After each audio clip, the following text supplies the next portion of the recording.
दोस्तों आज night drive कर रहा हूँ मैं टाइगर रोड पे। और बहुत सारे लोग मुझसे पूछते हैं कि आप माइक कौन सा इस्तेमाल करते हो। मैंने पहले बताया कि मैं माइक इस्तेमाल नहीं करता।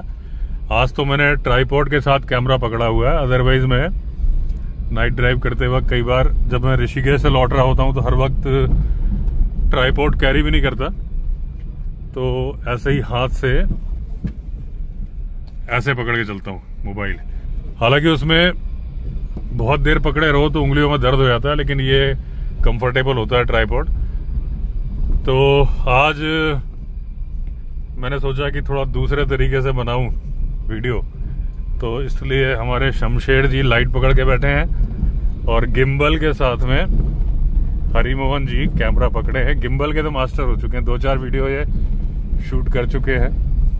1-2 बार नाश किया है लेकिन बाकी ठीक किया है। तो आज दोस्तों मैं आपको एक बात बताने वाला हूं कि जो आपने एक घटना जो जिम कॉर्बेट ने लिखी थी, उनकी एक जो लास्ट बुक थी ट्री टॉप्स, तो उसके बारे में बताने वाला हूं कि जब जिसके बारे में जिम कॉर्बेट ने लिखा था कि एक प्रिंसेस जो कि ट्री टॉप्स में जब चढ़ी तो वो प्रिंसेस थी, लेकिन जब वो उतरी तो वो क्वीन बन चुकी थी।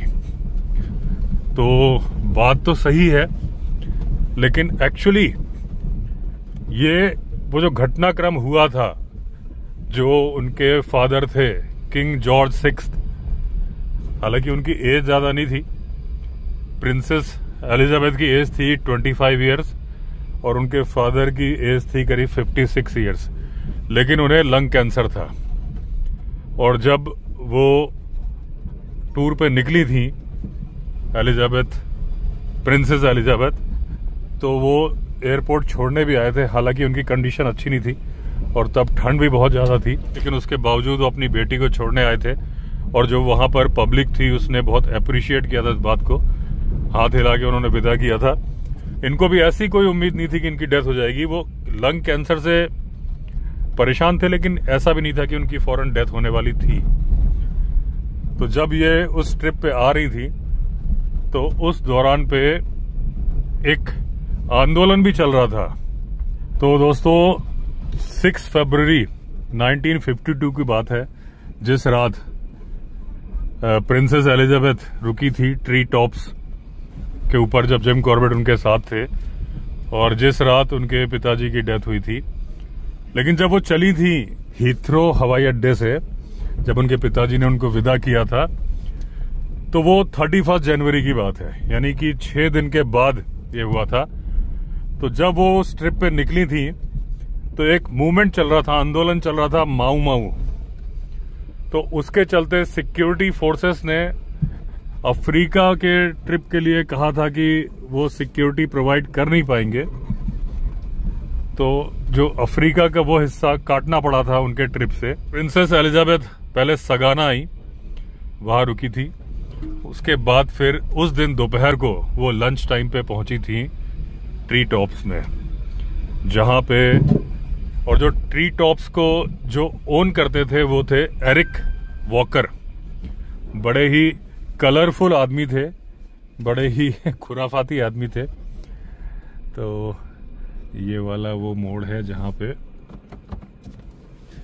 सावधानी बरतने की जरूरत है, नहीं तो ये आपका मोड़ आखिरी मोड़ हो सकता है। हैंड ब्रेक के बिना कर रहा हूं, करूं कि नहीं करूं? हैंड ब्रेक लगा दूं?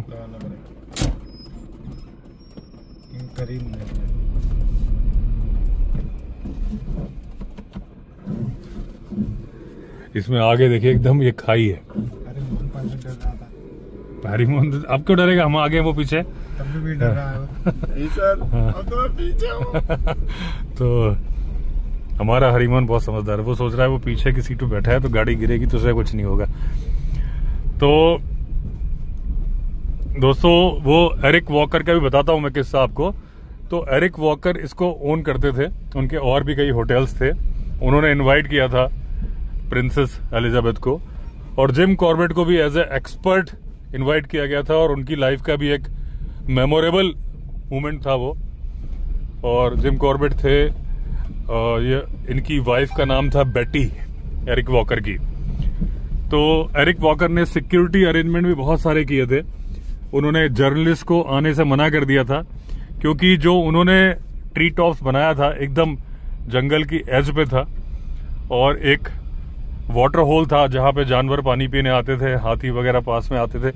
इवन जब लेडी माउंटबेटन भी वहां पे थी तो उनसे 8 गज की दूरी पर ही हाथी था।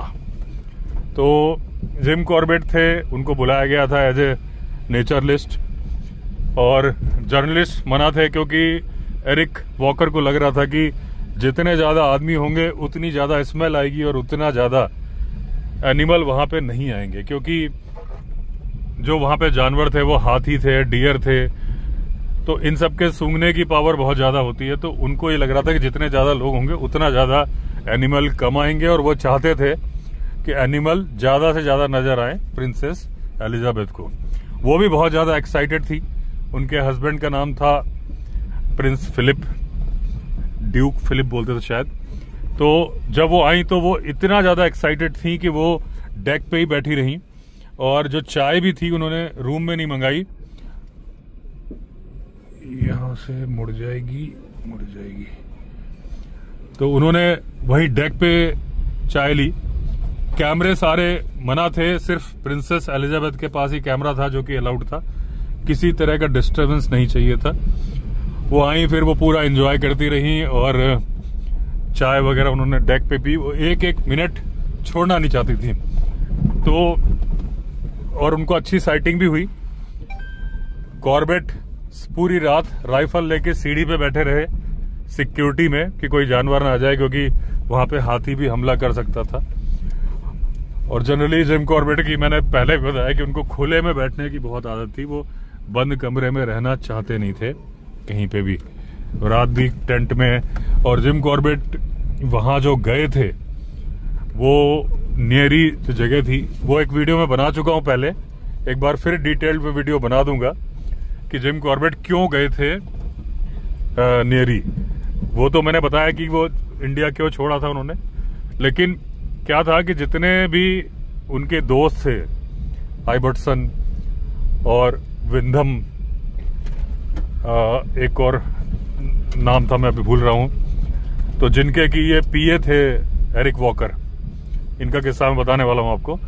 तो जितने सर्विस में थे, गवर्नमेंट ऑफिसर थे, सबसे पहले उन्हें ऑप्शन दिया गया था इंडिया छोड़ने का। वो सामने जानवर है, जानवर है भाई, अभी भागा है। और ये अभी भागा दोस्तों, यहाँ पे जानवर है, और वो खरगोश नहीं है। इधर एकदम यहाँ था, इधर पक्का घुस गया होगा, कोई बड़ा जानवर था। थोड़ा सा तो इसमें आया भी होगा कैमरे में। अभी भागा। मैं इन लोग से बोल भी रहा था कि साइटिंग हो सकती है। वो ये क्या है? ये वो है, अच्छा हाँ, अरे वो है, क्या कहते सर उसे? अरे यार वही मैंने, येलो मार्टिन है ये, येलो थ्रोट मार्टिन ऐसा कुछ नाम है ये। इसकी भी साइटिंग अच्छी होती है। तो वही मैंने कहा ना, ये खरगोश नहीं था, एक जानवर दिख गया था मुझे। तो हाँ, मैंने तो, अरे ये तो अपने रिजॉर्ट में आया हुआ है सर, वहाँ रिजॉर्ट ब्रिक हाउस के सामने भी देखा है मैंने, और कैमरे में रिकॉर्ड भी हुआ है। तो मैं इन लोग को बोल ही रहा था कि जितनी साइटिंग इस रोड पे आज नहीं तो कल हमें टाइगर भी मिलेगा। मेरी भविष्यवाणी सही होती है। और जब मिलेगा ना, तो तब मिलेगा जब हम मोड़ ले, किसी टर्न को लेंगे। वरना क्या है, वो लाइट देख के इतनी सकरी रोड है कि साइड हो जाएगा। तो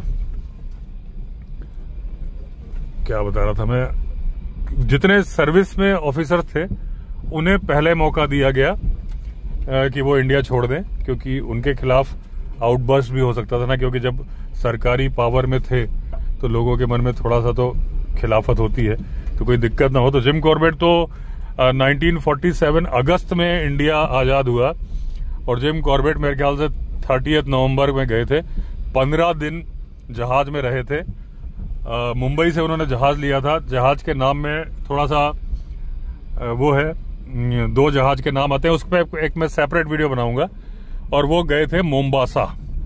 जब मोम्बासा पहुंच गए थे तो फिर नैरोबी के नजदीक में नियरी था, क्योंकि ये अभी भी कॉलोनी थी, ब्रिटिश ऑफिसर्स की पसंदीदा जगह थी, क्योंकि उनको सारे प्रिविलेजेस जिसकी की आदत थी वो आदत, मतलब वो चीजें वहां उनको मिलने वाली थी, तो सारे लोग वहीं शिफ्ट हुए थे। तो जिम कॉर्बेट भी शिफ्ट हुए थे। उनकी एक प्रॉपर्टी भी थी। एरिक वॉकर जिनके पीए थे, बैडन पावेल ऐसा कुछ नाम था, उनके ही कॉटेज में जिम कॉर्बेट रहते थे, उनसे ही लिया था कॉटेज। और एरिक वॉकर की भी कहानी ये थी कि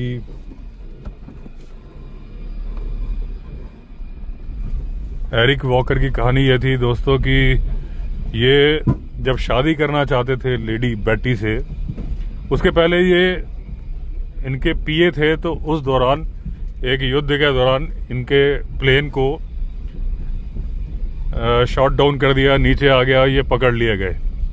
लेकिन बैडन पावेल के पास, जो अगर तुम्हें नाम सही बोल रहा हूं, एक वो छिपा के ले गए थे कटर, उसकी सहायता से ये जेल तोड़ के भाग गए। उसके बाद क्या था, इनको शादी करनी थी और इनके पास पैसे नहीं थे। तो इन्होंने 4 पूरी बोट, बड़ी बड़ी बोट शराब से लदवाई। और अमेरिका में उस टाइम पे शराब कैरी करना, मतलब इलीगल शराब कैरी करना ऑफेंस था। और वो जो शराब से पैसे मिले उससे उन्होंने शादी की। एक बार वहां पे कुछ गोली वगैरह चली तो इनके खिलाफ वारंट निकल गया, तो ये जर्मनी भाग गए। जर्मनी से डच बॉर्डर पे, वहां से भागे कनाडा, और कनाडा से भागे केन्या। और केन्या में आके फिर इनके पास क्योंकि पैसे आ गए थे तो इन्होंने होटल बनाया। और एक होटल इनका वो सगाना में था, एक ये ट्री टॉप्स भी था। और इन बिटवीन क्या हुआ कि जब ये प्रिंसेस थी तो प्रिंसेस ने बड़ा एंजॉय किया, उनको साइटिंग भी हुई, राइनो साइटिंग भी हुई। रात को जिम कॉर्बेट के साथ उन्होंने डिनर किया और जिम कॉर्बेट को बीच में बैठाया। वो जिम कॉर्बेट के लिए एक मेमोरेबल मोमेंट था। उसके बाद फिर सुबह नाश्ता किया उन्होंने, अंडे खाए और कुछ और भी खाया था। उसके बाद फिर 10 बजे सुबह बड़ी खुश होके वो ट्री टॉप से निकली। इन बिटवीन उनके फादर की डेथ हो चुकी थी, लेकिन अभी तक प्रिंसेस को खबर नहीं मिली थी। विंस्टन चर्चिल को बताया गया कि भाई किंग की डेथ हो गई है।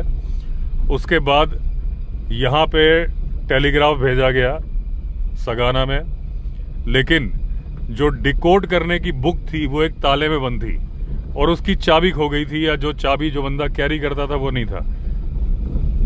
उसके बाद काफी देर बाद उसको डिकोड किया गया और जो वहां का एक न्यूज़पेपर था, मेरे ख्याल से ईस्ट अफ्रीकन स्टैंडर्ड्स ऐसा नाम था उसका, उसके एडिटर ने प्रिंसेस की जो सेक्रेटरी थे मार्टिन, उनको फोन किया कि क्या ये खबर सही है जो आई है। उन्होंने कहा क्या खबर है, क्योंकि इनको खबर नहीं मालूम थी। तो उन्होंने कहा कि किंग की डेथ हो गई।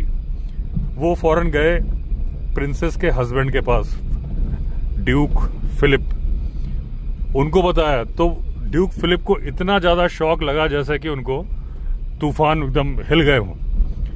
फिर उन्होंने बहुत ही काम रहते हुए अपनी वाइफ को बताया नहीं, क्योंकि वाइफ की एज भी 25 साल थी, बहुत ज्यादा अटैच थी अपने फादर से। फिर उन्होंने कहा चलो गार्डन में वॉक पे चलते हैं। इस वक्त बज रहे थे दोपहर के 2:45 यानी 2:45। गार्डन में उन्होंने बताया कि ऐसे ऐसे आपके फादर की डेथ हो गई है, अब आप क्वीन बन गई हैं वहां की। तो प्रिंसेस जो कि उस वक्त क्वीन बन गई थी, उनको भी इतना झटका लगा कि उनको संभलने में थोड़ा सा टाइम लगा, क्योंकि जब वो अपने पिताजी को छोड़ के आई थी वो कैंसर से पीड़ित थे, लेकिन ऐसे नहीं थे कि उनकी डेथ होने वाली थी। तो फिर उन्होंने अपने आप को संभाला और उनकी जो ट्रिप थी, ट्रिप में जहां जहां उनको अभी जाना बाकी था वहां लेटर लिखवाए माफीनामे के कि मैं अपना ट्रिप कैंसिल कर रही हूँ, नहीं आ पा रही हूँ। उन्होंने लेटर लिखे। उसके बाद फिर जो नियरेस्ट एयर स्ट्रिप थी 10 किलोमीटर दूर थी, वहां पे एक डैकोटा प्लेन उनका इंतजार कर रहा था, उसमें बैठी। बहुत ज्यादा तनावपूर्ण चेहरा था, लेकिन उसके बावजूद जिन लोगों ने उनको विदा किया उनको मुस्कुराहट के साथ बाय बोला प्रिंसेस ने, क्वीन एलिजाबेथ ने। और उसके बाद जब वो ट्रैवल कर रही थी, फ्लाई कर रही थी, उस वक्त उन्होंने अपने चेहरे पे मास्क लगाया था। एक बार मास्क हट गया तो वो वॉशरूम गई, काफ़ी देर वॉशरूम में रहीं। उसके बाद जब लौट के आई तो चेहरा उनका काम था, लेकिन सबको देख के मालूम चल रहा था कि ये जाके अभी बहुत देर रोई हैं वॉशरूम के अंदर। फिर जब आई और उसके बाद फिर वो इंग्लैंड पहुंची और वो क्वीन बनी। तो ये बात सही है कि जिस रात वो रुकी थी उस रात ही उनके पिताजी की डेथ हुई थी। लेकिन ये बात गलत है कि जब वो चढ़ी थी तो एज ए प्रिंसेस और उतरी थी तो क्वीन बन चुकी थी। उस वक्त बन चुकी थी लेकिन उनको नहीं मालूम था। वो 10 बजे ट्री टॉप से उतरी थी और 2:45 पे दोपहर में, आफ्टरनून में उनको मालूम चला था कि उनके पिताजी की डेथ हो गई। तो ये वो कहानी थी दोस्तों। अभी कुछ बुक्स हैं, अपर्णा जी हैं अयोध्या में, उनके पास काफ़ी सारी पुरानी बुक्स हैं, तो उन्होंने मुझे भेजा है कुरियर करेंगी, क्योंकि वो बुक्स ऑनलाइन नहीं मिल रही हैं। तो उसमें ये सारे घटनाक्रम हैं, तो मैं आपको बताऊंगा बुक आ जाएगी तो। और दूसरी एक बात मैंने जो आपको बताई थी, वो जो मैंने वीडियो बनाया था कि जिम कॉर्बेट कैसे जिम कॉर्बेट ने इंडिया छोड़ा, इस वीडियो के डिस्क्रिप्शन में भी डाल दूंगा उसका लिंक, अगर आपने वो वीडियो नहीं देखा है तो। उसमें मैंने जो रीजंस बताए थे, तो मैंने शायद इस बात का जिक्र किया था कि मैंने कहा ऑथेंटिक जब तक नाम ना हो, तो अपर्णा जी ने ही मुझे बताया था। तो एक मरे एंड कंपनी थी जहां जिम कॉर्बेट जाके बैठा करते थे, एक बुक की शॉप थी। अभी करंटली उसको ओन करते हैं तिवारी जी। और वो उनके पास में जब अपर्णा जी गई थी, मैं कभी वीडियो कॉल पे बात भी कराऊंगा, जब मैं इस बारे में एक वीडियो बनाऊंगा ना दोबारा से कि जिम कॉर्बेट ने जब छोड़ा था तो कैसे कैसे छोड़ा था और डिटेल में। तो उनको वो लेटर भी दिखाया था उन्होंने, उनके पास लेटर भी है जो जिम कॉर्बेट ने लिखा था कि मैं इंडिया आना चाहता हूं दोबारा। और उनको यहां से किसी ने, वो उस वीडियो मैंने बोला था, तो मैं नाम नहीं लूंगा उनका, वो तो नहीं जीवित होंगे लेकिन उनके बच्चे होंगे। तो उनको जो यहां से जवाब दिया गया था बड़े ही रूडली कि नहीं, आप यहां वापस मत आइए, उसकी कोई ज़रूरत नहीं है और लोग नहीं चाहते हैं कि आप यहां पर आए। इस बात के डॉक्यूमेंट्री प्रूफ हैं। वो लेटर अगर मिल पाया तो मैं उसकी फ़ोटो दिखाऊंगा आपको। तो उस बुक शॉप पे जहां जिम कॉर्बेट जाके बैठते थे, रेगुलर थे, और तो वहां की घटना है। क्योंकि उन्होंने, थोड़ा सा मैं आपको दोबारा रिमाइंड करा दूं, उन्होंने किन परिस्थितियों में छोड़ा था कि एक तो उनको ये लगा था कि इंडिया के हालत बड़े ख़राब हो जाएंगे, लेकिन ये बात उतनी ज़्यादा नहीं थी। एक तो क्या था कि एक मुझे किसी सब्सक्राइबर ने ही कमेंट करके बताया था मेरे उस वीडियो पे ही, और मेरे पास कोई आधार नहीं है, उस कमेंट के आधार पे बोल रहा हूँ, कि जो पहले चीफ मिनिस्टर थे सेंट्रल प्रोविंस के, पंडित गोविंद वल्लभ पंत, उनसे बात की थी जिम कॉर्बेट ने कि अगर मैं यहाँ रुकूंगा तो मुझे वो प्रिविलेजेस, वो सुविधाएं या कुछ विशेषाधिकार जो मेरे पास अभी पहले से थे, क्या वो मुझे मिलते रहेंगे। तो उन्होंने कहा था नहीं सर, ऐसा नहीं मिल पाएगा आपको, अब सारे लोग एक बराबर होंगे। तो ये सवाल पूछने का अगर उनका पर्पस था तो इसका मतलब ये बात उनके मन में नहीं थी कि देश के हालात इतने खराब हो जाएंगे कि यहाँ तो मारकाट मच जाएगी। और दूसरी बात, जब उन्होंने इंडिया छोड़ा तो उन्होंने अगस्त में नहीं छोड़ा था, उन्होंने 30 नवंबर या दिसंबर में छोड़ा था। तब तक हालात काफी काबू में आ चुके थे और तब तक गांधी जी की डेथ भी नहीं हुई थी। तो वो लड़ाई झगड़े वाली बात उतनी नहीं थी। उनको ये डर था कि मेरे विशेषाधिकार अगर खत्म हो गए तो फिर कहीं मेरे खिलाफ कुछ वो ना हो जाए, ऐसा कुछ था उनके मन में। और इसी वजह से वो उस जगह पे गए जहां पे उनको वो प्रिविलेजेस मिल रहे थे।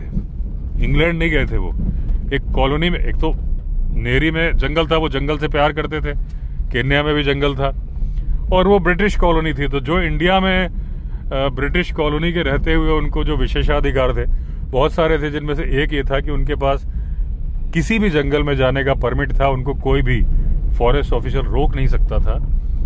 उन्होंने खुद बताया था कि ऐसा विशेषाधिकार उनके अलावा केवल एक व्यक्ति को और था इंडिया में, उसका नाम उन्होंने मेंशन नहीं किया था। तो बस एक विशेषाधिकार था कि जब उनके ही समकालीन श्रीनिधि सिद्धांतालंकार, जो कि जिन्होंने मचान पर 49 दिन, मालिनी के वनों पर, ऐसे बहुत सारी बुक्स लिखी हैं, उनको गन लाइसेंस तक होल्ड करने का अधिकार नहीं था। तीर कमान से शिकार करते थे जब वो आत्मरक्षा में करते थे। जिम कॉर्बेट को गन का था ही, तो किसी भी फॉरेस्ट में उनको कोई रोक नहीं सकता था। ऐसे और भी कई विशेषाधिकार रहे होंगे जो मुझे नहीं मालूम है। तो उनको ये था कि मुझे ये विशेषाधिकार नहीं मिलेंगे, और दूसरी बात, कुछ बातें मेरे खिलाफ जा सकती हैं, जिनमें से ये सब ऑन पेपर है, मैं अपने मन से नहीं बोल रहा। कि एक सवाल ये भी था कि कुछ कंट्रोवर्सीज थी, जिसमें से एक मैंने बताया था, नीली आंखों वाले बच्चे जो वहाँ पे आसपास हुए थे, उसको लेके लोग दबी जुबान से बात करते थे।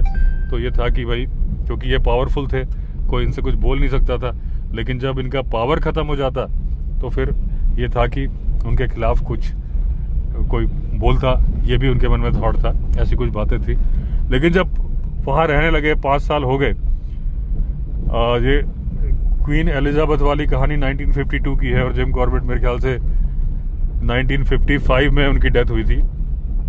एक लेटर अवेलेबल है ऑनलाइन जो उन्होंने लिखा था, अपने उनके भक्त थे, उनके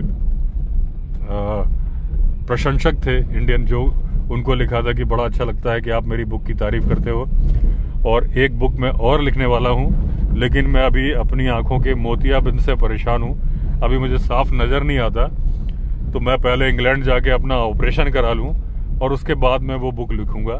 लेकिन जिम कॉर्बेट इंग्लैंड जाके अपना ऑपरेशन कराते उसके पहले ही हार्ट अटैक से, मैसिव हार्ट अटैक से उनकी डेथ हो गई। एक बात और मैंने पढ़ी है कि उन्होंने इच्छा जताई थी कि उनको जलाया जाए, गाड़ा ना जाए। हालांकि वो क्रिश्चियन थे और उनकी बहन ने भी था, लेकिन ऐसा हुआ नहीं था, उनको दफनाया ही गया था। उनकी सिस्टर मागी की डेथ बाद में हुई थी, लेकिन उनको भी बिल्कुल बगल में ही दफनाया गया था। और जो उनकी कब्र थी, ग्रेव थी, उसकी हालत भी बड़ी खराब थी बाद में। तो मेरे ख्याल से जेरी जलील थे ना, उन्होंने उसका वो कराया था, रेनोवेट कराया था उनकी ग्रेव को। तो ये जो मुझे याद आता जाए, एक मैं प्रॉपर वीडियो बनाऊंगा, क्योंकि अभी तो मैं ड्राइव कर रहा हूं, तो जो बात मुझे रिकलेक्ट हो रही है उस बात से रिलेटेड। तो ये बात थी कि जिम कॉर्बेट वापस आना चाहते थे। उनको लग रहा था कि केन्या में एक तो उनकी पूछ परखनी, क्योंकि वो इंडिया से बहुत प्यार करते थे, और जो उनकी कब्र थी उसके ऊपर भी लिखा है Jim Corbett from Nainital. India में ही पैदा हुए, इंडिया को ही पसंद करते थे, लेकिन थोड़ा सा उनके मन में अविश्वास आ गया था बाद में कि कहीं मेरे साथ कुछ गलत व्यवहार ना हो जाए, क्योंकि वो अंग्रेज हैं। ऐसा नहीं था, यहाँ के लोग उनको इतना प्यार करते थे। और जब वो यहाँ से चले गए तो उसके बावजूद जो छोटी हल्द्वानी गांव है, जिसे कि कॉर्बेट ने ही बसाया था, ये देखिए जंगली सुअर है सामने, जंगली सुअर। ये अगर मैं जूम करूंगा तो फिर ये नहीं दिखेगा, इसलिए एक बार दिखा देता हूँ आपको, तो दिख रहा है ये देखिए, बहुत बड़ा है, लेकिन ये देखिए वो बहुत बड़ा है और मेल है, अकेले घूम रहा है। और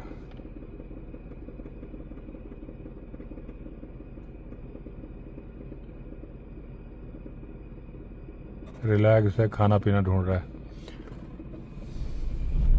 बाद में उनका बहुत मन था वापस आने के लिए, लेकिन वो उनकी इच्छा अधूरी, बहुत सारी इच्छाएं सबकी पूरी नहीं होती, उनकी भी नहीं हुई। जो कि उनकी एक इच्छा थी कि उनको जलाया जाए, वो भी नहीं पूरी हो पाई उनकी।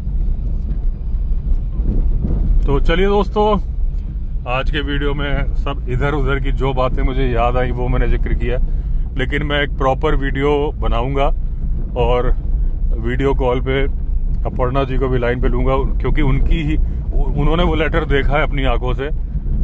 वो संकोचवश बोल नहीं पाई थी कि इसकी फोटोकॉपी आप मुझे दे दीजिए, और अगर हो सका तो वो तिवारी जी से भी बात करेंगे हम। तो मैं पूरा डिटेल में वीडियो बनाऊंगा। तो चलिए एंड करता हूँ आज इस वीडियो को। अगर आपने चैनल सब्सक्राइब नहीं किया तो चैनल सब्सक्राइब कर दीजिए। फिर मिलते हैं, तब तक के लिए all the best. Vande Mataram.